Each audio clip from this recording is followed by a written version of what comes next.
Asia cup का बड़ा धमाका, भारतीय प्रॉक्सी एंडी पायक्राफ्ट को हटा दिया गया। एशिया कप का तनाज़ा हल हो गया, मुतनाज़ मैच रेफरी तब्दील कर दिया गया। पाकिस्तान आज मुत्तहिदा अरब अमीरात के खिलाफ एशिया कप का मैच खेलेगा। पाकिस्तान का एहतजाज रंग ले आया। आईसीसी पाकिस्तान का मुतालबा तस्लीम करने पर मजबूर। एंडी पायक्राफ्ट मैच सुपरवाइजर नहीं करेंगे। पाकिस्तान यूएई के मैच में रिची रिचर्डसन मैच रेफरी होंगे। भारत ने पाकिस्तान से मैच में स्पोर्ट्समैन स्पिरिट की धज्जियां उड़ाई। मैच रेफरी ने भारत के सहूलतकार का किरदार अदा किया। पाकिस्तान ने आईसीसी और एमसीसी को खत लिखकर सारा मामला उठाया।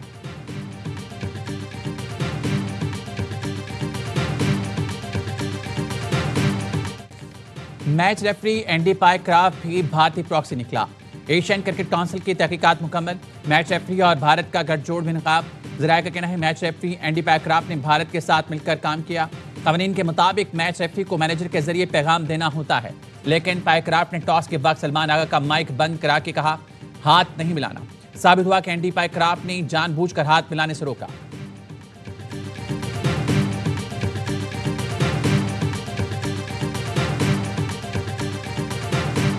जो बात की है इंडियन कैप्टन ने, उसके ऊपर क्या मैच रेफरी वो एक्शन ले सकता था या नहीं ले सकता था? लेट योर बैट और बॉल डू द टॉकिंग। इसमें कोई शक नहीं है कि जो भी किया गया है वो बिलो द बेल्ट है। मुल्क की इज्जत और ज्यादा चमकेगी अगर आप अगले मैच में भारत को हराएंगे। भारतीय बदतमीजी के जवाब में पाकिस्तान मैच जीत कर जवाब दे। साबिक चेयरमैन पीसीबी रमीज राजा की प्रोग्राम खबर में गुफ्तगू। कहा भारतीय कप्तान ने प्रेस कॉन्फ्रेंस में सियासी गुफ्तगू की, इस पर एक्शन होना चाहिए। रूल्स में वाज़ेह है कि सियासी गुफ्तगू नहीं की जाएगी। मुतनाज़ गुफ्तगू पर एक्शन ना लिया गया तो आइंदा मजीद वाक़यात होते रहेंगे। फलस्तीन पर कोई बात करता है तो उन्हें रोक दिया जाता है।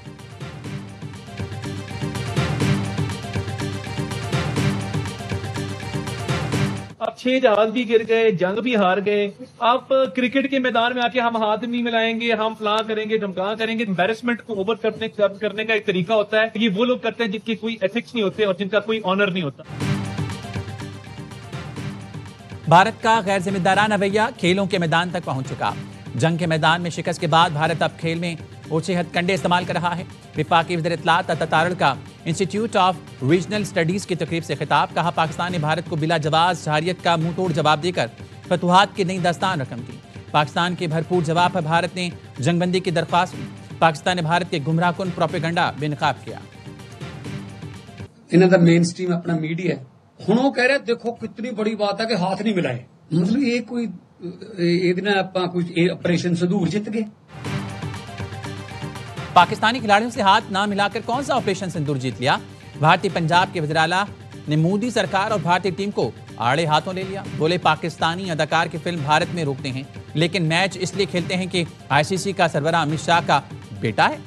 जब मैच खेल सकते हैं तो सिखों को करतारपुर जाने से क्यों रोकते हैं?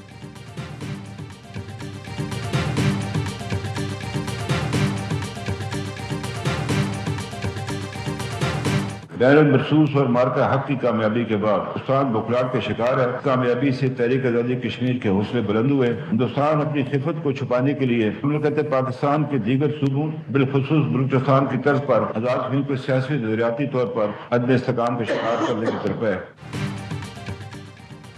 आज़ाद जम्मू कश्मीर के हालात खराब करने में भारत मुलविस है। वज़ीर-ए-आज़म आज़ाद जम्मू कश्मीर अनवारुल हक की सियासी जमातों के रहनुमाओं के साथ प्रेस कॉन्फ्रेंस। राजा फारूक हैदर ने कहा ऑपरेशन बुनियादुल महसूस और मार्का हक की कामयाबी के बाद भारत बौखलाहट का शिकार है। आज़ाद जम्मू कश्मीर की सूरत-ए-हाल पर ऑल पार्टीज कॉन्फ्रेंस का एलामिया जारी। कहा आज़ाद कश्मीर के हालात खराब करने की किसी भी साजिश का डट कर मुकाबला किया जाएगा। मार्का हक में फतह से मसला कश्मीर आलमी मंजरनामे में भरपूर तरीके से उजागर हुआ। तमाम सियासी जमातें मफाद आमा और मसाइल के हल के लिए काविशें करें। किसी भी फोरम या प्रेशर ग्रुप को मफाद आमा के फैसलों का इख्तियार नहीं दिया जाएगा। 21 सितंबर से मुसल्लह अफवाज से यकजहती के लिए अवामी राब्ता मुहिम शुरू की जाएगी।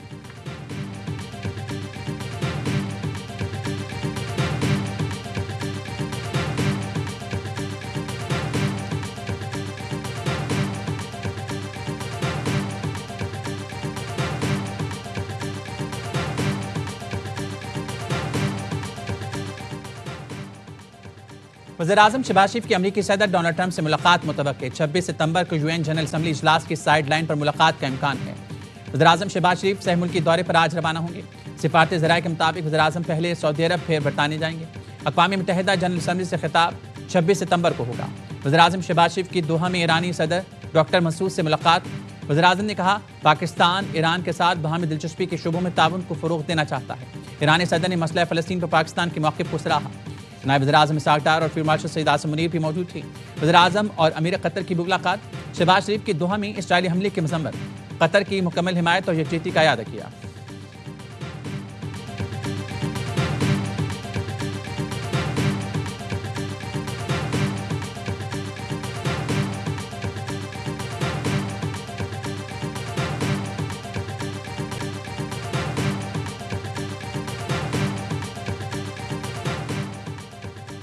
अमेरिकी सदर डोनाल्ड ट्रंप बरतानिया के सरकारी दौरे पर लंदन पहुंच गए। अमेरिकी सदर के इस्तकबाल बादशाह के नुमाइंदे लॉर्ड इन वेटिंग ने किया।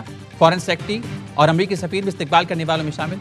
अमेरिकी सदर ट्रंप बरतानवी बादशाह चार्ल्स स्वयं की दावत पर लंदन पहुंचे हैं। बरतानवी बादशाह चार्ल्स स्वयं आज अमेरिकी सदर ट्रंप से मुलाकात करेंगे।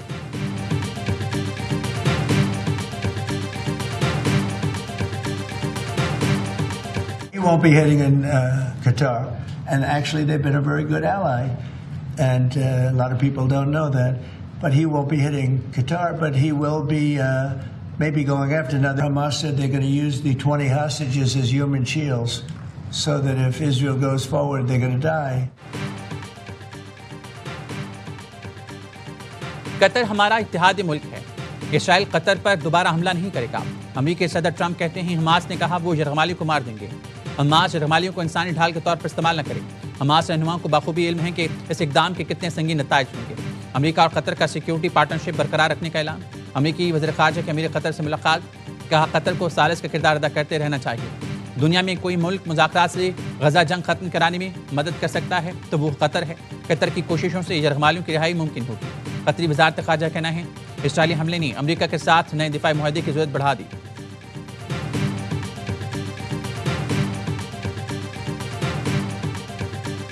25 साल हो गए हमें ये इदारा बनाए हुए। लगता है ऐसे है कि आपने जो है ना कल या परसों या एक दिन मतलब थोड़े अर्से पहले ही शुरू किया था ये सिलसिला। 800 लोग AIY के साथ शामिल हैं जिनको ऑलमोस्ट 20 साल के ऊपर हो गए। मैं आज के दिन सबको याद कर रहा हूँ। सबसे ज्यादा मैं मिस कर रहा हूँ हाजी अब्दुल रज़ाक साहब को, जो AIY के बानी थे, जिन्होंने मुझे बहुत साथ दिया, मेरे भाई साहब का बहुत साथ दिया।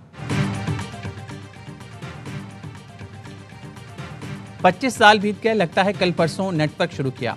800 से ज़ायद लोग 20 साल से AIY के साथ हैं। जो साथी अब दुनिया में नहीं रहे उनको भी याद कर रहा हूँ, खास तौर पर बानी अब्दुल रज़ाक याकूब को, जो कदम कदम पर रहनुमाई और हौसला अफजाई करते रहे। सदर और CEO AIY network Salman Iqbal की AIY नेटवर्क की सिल्वर जुबली पर खुसूसी गुफ्तगू। कहा, तमाम नाज़रीन को खराज तहसीन जो गलतियां नज़रअंदाज करके शाना बशाना खड़े हैं। इंडस्ट्री को मजीद मजबूत बनाने वाले 2 प्रोजेक्ट पर काम कर रही हैं। AIY जो कुछ कर रहा है पाकिस्तान के लिए कर रहा है। सिल्वर जुबली पर खुसूसी पैगाम में कहा, AIY दुनिया का सबसे बड़ा और सबसे ज्यादा देखा जाने वाला उर्दू नेटवर्क बन चुका। AIY के बानी हाजी अब्दुल रज़ाक याकूब को खराज अकीदत हाजी मोहम्मद इकबाल का खुसूसी शुक्रिया अदा किया। दुबई में AIY नेटवर्क की सालगिरह की तकरीब, सलमान इकबाल ने केक काटा।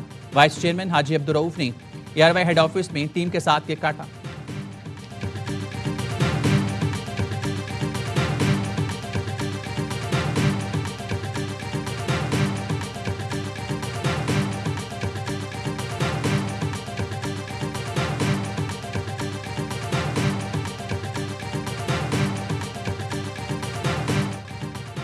वज़ीर दाखिला मोहसिन नकवी की AIY न्यूज़ के लाहौर ऑफिस आमद।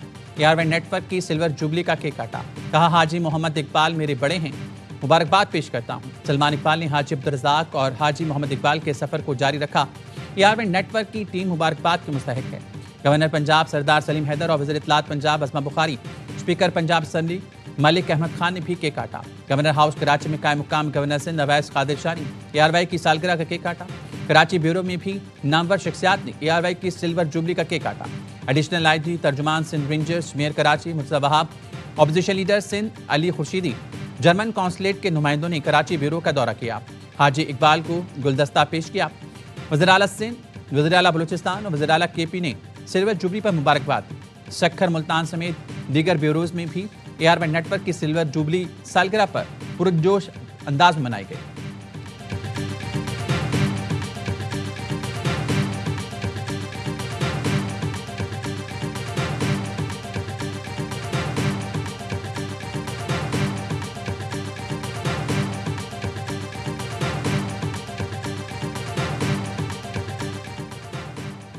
तमाम सूबे सैलाब से नुकसानात का जामे तखमीना लगाएं। वज़ीर-ए-आज़म शहबाज शरीफ की हिदायत। जायजा इजलास के सदारत के दौरान गुफ्तगू में वज़ीर-ए-आज़म ने कहा, बहाली के मौसर लाहे-अमल के लिए नुकसानात का तखमीना जरूरी है। ज़राए मवासलात की बहाली और सड़कों की मुरम्मत को अव्वलीन तरजीह दी जाए। वज़ीर-ए-आज़म को चेयरमैन NDMA ने बहाली के कामों पर ब्रीफिंग दी। कहा, 10 से 15 दिन में पानी कम होते ही तखमीना मुकम्मल कर लिया जाएगा। पंजाब में सैलाब से मुतासरा अलीपुर और उशरीफ दर्जनों खानदान खैमे और राशन न मिलने से परेशान। जलालपुर पीरवाला के सैकड़ों अफराद भी खुले आसमान तले पनाह के मुंतज़िर। हुकूमत से फौरी मदद की अपील करती। मुतासिरीन का कहना है, घर, फसलें, मवेशी सैलाब में बह गए। अमरीकी नाज़िमुल अमूर नेटली बेकर का कसूर में फ्लड रिलीफ कैंप का दौरा। सतलुज के मुतासिरीन और इमदादी वर्कर से मुलाकात की। अमरीकी नाज़िमुल अमूर ने जिला इंतजामिया की मरबूत काविशों को सराहा। सैलाब पंजाब के दरियाई इलाकों में तबाही मचाने के बाद दरिया सिंध में गुड्डू और सखर बराज के मुकाम पर पहुंच गया। दोनों बैराजों पर ऊंचे दर्जे का सैलाब। कच्चे के कई देहात ज़राअत।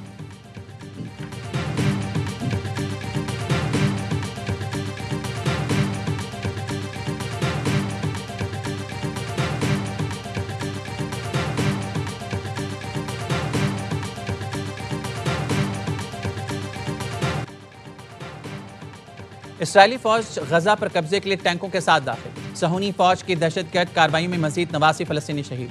3 अफराद भूख से दम तोड़ गए। यूरोपीय मुल्क लक्समबर्ग का आइंदा हफ्ते फलस्तीनी रियासत को तस्लीम करने का ऐलान। लक्समबर्ग के वज़ीर ख़ारजा ने कहा, फलस्तीन को तस्लीम करना खित्ते में अमन कायम करने की कोशिश है। स्पेन के वज़ीर-ए-आज़म ने मुतालबा किया, बैनुल-अक़वामी खेलों के मुकाबलों में इसराइल का बाइकआउट किया जाए। इसराइल की खेलों में शिरकत गैर अखलाकी।